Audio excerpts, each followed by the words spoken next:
So I sometimes get asked, what's the difference between a spice and an herb? A spice is the root, the bark, the seed, or the stem of different plants. So for example, cinnamon is a spice because it's the bark of a tree. Herbs then are the actual leaves of certain plants that don't have any woody stems. So things like basil, cilantro, parsley, rosemary would all be considered herbs and not spices.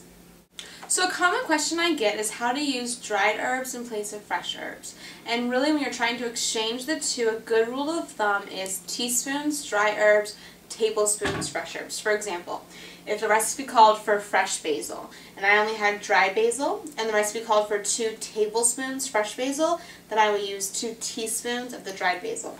When you cook with dried herbs, you really want to add them at the beginning of the cooking process so they have time for the flavors to develop. With fresh herbs, you want to add them right towards the end so you don't overcook them. Overcooked fresh herbs really don't have much flavor. So sometimes spices go bad. Most spices last for about 6 months to a year on a shelf. A good way to tell if your spice is good is to smell it. So you can just open it up a little bit here. Smell it. If it smells fragrant, it's probably still good. Another way to check is take a little bit in your hand and just rub it into your fingers to release the spice. And then if you smell it, and you still don't smell anything, then the herb is probably bad and it's time to toss it. And really, when you're cooking with herbs, they're not very expensive, especially the dried ones, so replacing them every 6 months to a year if you use them often shouldn't be too much of a problem.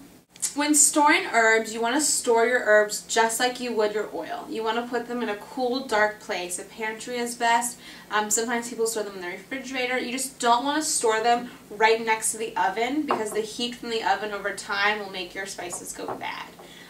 With fresh herbs, you want to place them in a glass of water. So like take a bunch of basil or rosemary or thyme, whatever it is you have, and place them in a bundle and put them stem side down into the water, almost like you would a flower into a vase. You can take this, cover it with a piece of paper towel, or just leave it uncovered and place it into the fridge, and it will last for about 5 days.